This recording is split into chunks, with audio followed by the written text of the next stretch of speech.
Of 6 o'clock, and it's now time for the big story. As you would have heard by now, opposition spokesman on finance Julian Robinson has criticized the government's budget presentation, saying it lacks a clear strategy for economic growth and productivity improvement. He has in fact outlined the People's National Party's alternative growth-focused strategies. And we're very pleased to welcome Julian Robinson to the program this morning, right here inside of The Big Story. Good morning, Mr. Robinson, and how are you doing today? Morning, Richie B. Morning to your listeners, both here in Jamaica and the diaspora. I'm doing well. Thank you so much for joining me this morning, Julian. I want to start right here. Let's look at your vision for Jamaica's economy. The fact is the PNP has outlined your vision is, for the economic future.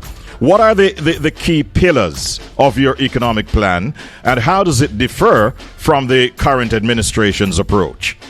All right, so when you look at economic growth over the last 9 years, it has been in the 1% range, and certainly for the last year, it was going down, and we had Hurricane Beryl, so we've had 2 quarters of negative growth. The reality is that the only way we can lift living standards and sustain a higher quality of life for the majority of Jamaicans is to improve our growth rate. So there are 4 E's that we are going to focus on. The first is education. And what we're going to do is really reform education. What the reality is now, we have what I call an apartheid system of education. You have a number of very good schools where some students do very well. That might account for maybe 10 to 15% of the students. But the majority of students go to schools where they end up at 15 and 16 being illiterate, enumerate, and without the skills to operate in a normal society. We are going to shift the focus to early childhood and primary education so that children can be literate and numerate and have the basic skills so that you don't have to spend the time later on trying to get them to catch up. We're going to review what we call the automatic movement of children between grades, because what we're seeing is that children are just being promoted to the next grade without being able to read and write. And so the problem is not being addressed. It's pretty much being kicked down the road. So now you might ask, why is this important to grow in the economy? We can't grow an economy unless we can improve the quality of the workforce. We can have more skilled persons. You can attract higher levels of investment, and you can improve the quality of life. So the first one is education. And we've also said that we're committed to ensuring that every child has a meal, 1 meal per day, and we want to move to breakfast and lunch. Right now that doesn't happen. We have children on path, but there are many needy students who are not on path. We're also going to help those students who borrow money from the Student Loan Bureau. We're going to extend the moratorium period when they start to repay after they graduate. And we're also going to have a income-linked payment plan. So what happens right now is that, let's say you have to pay $50,000, but the job you have, you can only afford to pay $30,000. Mm-hmm. You are considered to be in default and delinquent, and that affects your credit score and your ability to buy a house, a car, and other things down the road. The second pillar is energy. The cost of energy is simply too high. Jamaica's cost is like US 40 cents per kilowatt hour. The only way that businesses can be competitive and for individuals to reduce the cost of energy, we are going to liberalize the grid. We know that the JPS license expires in 2 years. We're going to ensure that persons who have solar can get a better return on their investment. We're going to introduce more renewables to the grid to bring down the costs and reduce the dependence on heavy fuel oil. So having low electricity rates will improve competitiveness, will allow businesses to do better and improve our productivity. The third pillar relates to efficiency. One, we have to make government operations more efficient. So, for example, for the last 2 years, the government has been unable to spend its capital budget, mainly because of procurement challenges and the public investment management system, which is very elongated. Takes up to 2 years for projects to go through that system. We're going to review that, because if you can improve the efficiency of your public spend, that directly contributes to economic growth. But we're also going to put in incentives for businesses, particularly the MSMEs. So we have said that for the MSMEs, we're going to waive corporate income tax for the first 3 years of their operation. That will allow those businesses to go to build their businesses, to make money, but we want them in the formal system. What happens right now is that many of those businesses stay out of the formal system because they don't want to pay tax. We want them to come in, but we want them to give them a break when they've just started so they can build their businesses. We're also going to review how funds are disbursed through the Development Bank of Jamaica. The reality is that the DBJ has a lot of funds, but the requirements are very stringent, plus the way the loans are structured, it makes it difficult for people to access it. So instead of all those upfront fees that one would have to pay, we would back end those things into the loan and extend the loan repayment period. We're also going to make it provide an incentive for companies that invest in their own people by upgrading and upskilling their own workforce. We are saying that we will match dollar for dollar what a company spends to upskill their labor. Now, why is this important? This is important because labor is the driver of productivity. If you have more efficient people at work, you can improve your production, you can make more money, you can grow the economy. And then the final pillar relates to the emerging economies. We're going to put in a $1 billion fund to help the cultural and creative industries, and that includes artists, musicians, potters, the full range of professionals, people who want to set up entertainment zones, entertainment centers. They will have help to establish business plans. The fund will be administered through the DBJ. So we're putting money behind one of the areas that has earned a lot for Jamaica, has distinguished Jamaica in the international marketplace, but is not well capitalized and doesn't provide a lot of support. So the 4 E's are really what we're focused on to drive export-led growth, growth in our agricultural industry, which we're going to emphasize, growth in the logistics-based businesses that we're going to emphasize. So we are really putting in place the measures to incentivize the private sector to look at those export-led industries where Jamaica has a competitive advantage, and that forms the basis for improving our growth rates, which ultimately would lead to a better quality of life for the majority of Jamaica. And I tell you, Julian, it sounds really good. But as someone once said, it takes cash to care. My question then is where will the funds come from? Is it a case of removing some funds from particular areas to get into these areas that you've outlined? How will these be financed, so to speak? All right.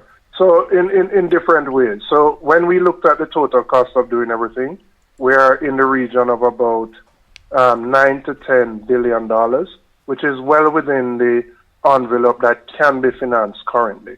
In the case of the incentives that we would provide to businesses for them to grow, we would be reallocating money that currently exists within Heart Trust, because you remember that every company pays to Heart a percentage of their payroll. So that would really be a reallocation. Similarly, with the fund for the cultural and creative industries. So we have worked out how we can fund it in for example, ensuring that every child has a meal. You have children who are on path. There's already a school feeding program. It doesn't work efficiently in the sense that it doesn't reach every single child. We're going to reform that so that every single child who is in need can get at least one meal per day. So we have worked out, being very fiscally responsible, how we can finance these things without in any way impacting the budget in a negative way. Now, unemployment and economic growth remain major concerns in our country. What specific strategies does the PNP propose to create more jobs and boost local industries specifically? Well, I've given you some about what we're going to do for MSMEs, the incentives we provide to MSMEs. Yes. Now, the issue of unemployment, if you look at the official unemployment rate, it's 3.5%, which is the lowest it has been in the history of the country. However, if you go beneath the figures, you realize that a lot of those jobs are very low-paying jobs at close to minimum wage levels. And then you have a very large number of Jamaicans who are considered outside the formal workforce, 687,000 people.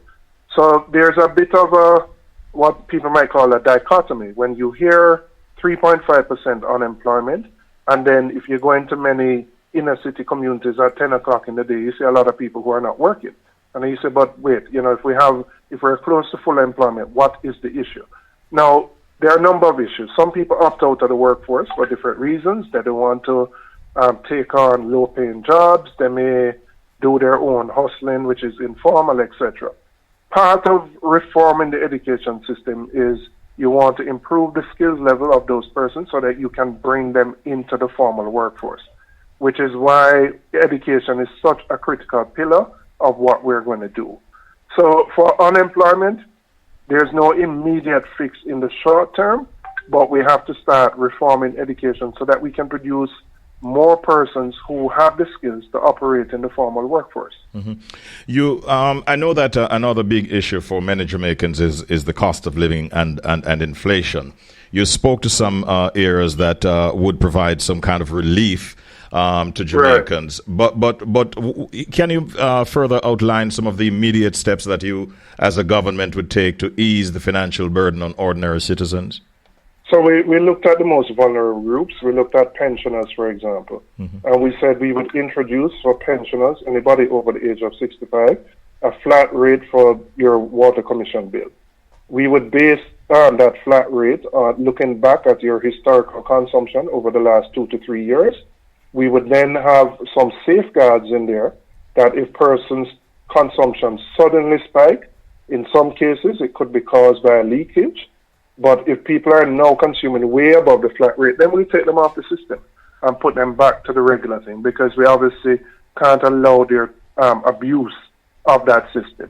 So that would be for pensioners. For persons who graduate from tertiary institutions, as I said, we would extend the moratorium for them to start repaying their student loans. Plus, we would link it to their income. Mm-hmm. There's a major phenomenon of what we call unemployment, where persons are in jobs not necessarily at the skills or the experience level that they have, but because they can't get the kind of job they want, they just take a job. It means that they're probably not earning at the level they anticipated, and as such, they don't have the income to pay the student loan at the rate it should. The problem now with the student loan system is that even if you're paying consistently, but it is below your agreed rate, you are going to be considered delinquent, which affects your credit rating. We're going to remove that.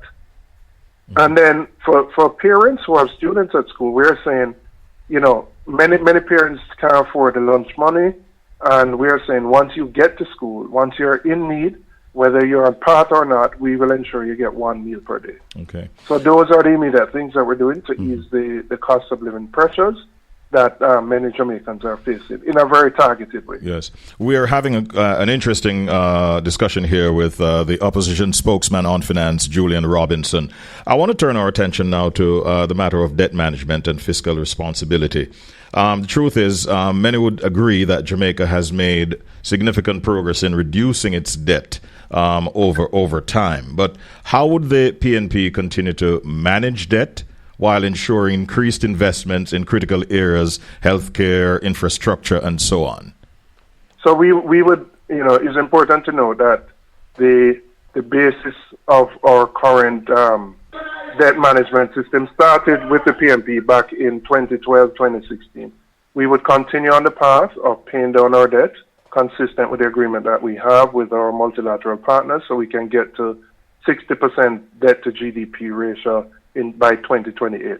And that's important so that you can free up monies to do other things. But it is also important to ensure that the investments you're making are investments which can drive economic growth. And so, as I mentioned, we have had the last 2 to 3 years, we have not been able to spend the capital budget that exists, right? And the lack of being able to spend that has affected critical areas and critical projects.